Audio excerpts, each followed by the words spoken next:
Coach Tyra Perry is the only black head softball coach in the Big Ten. The Louisiana native was also the first black woman to sign with the LSU softball program. And now with social justice becoming a significant part of the sports landscape, she continues to break down barriers. There were very few scenarios where I got to just play softball. I always had to be aware of, what I said, what was I doing, how was I dressed. Again, you had to pretty much do it alone. There was no one else there in the room that looked like you or had the same experiences. Tyra Perry wants that narrative to change. She says she's proud to be the only black head softball coach in the Big Ten, but also wants to see more.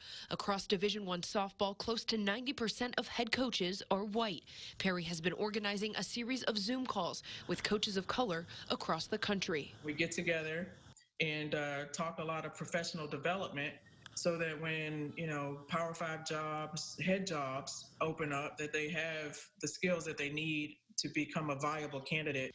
Perry says equality isn't needed just in college sports. In light of the ongoing protests demanding justice for George Floyd and others, she wants to see an end to racism.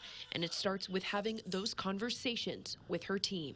I wouldn't be doing my job, in my opinion, if we, were not talking about current events. And even if you want to say, well, this is not a race thing, well, then it's a human thing, and that shouldn't happen to any human. And it's refreshing. It's amazing to see, that a lot of people are tired of it. They think it's wrong, and they're ready to fight to do whatever they need to do to make things different. But for Perry and the athletes of color on her team, the weight of these issues is even more pressing.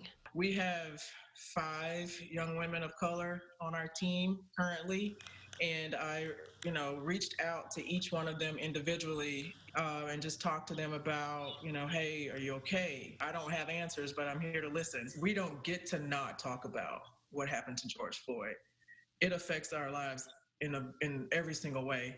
And in your case, you could talk about it later, or you could not talk about it at all. And I was like, that's the difference.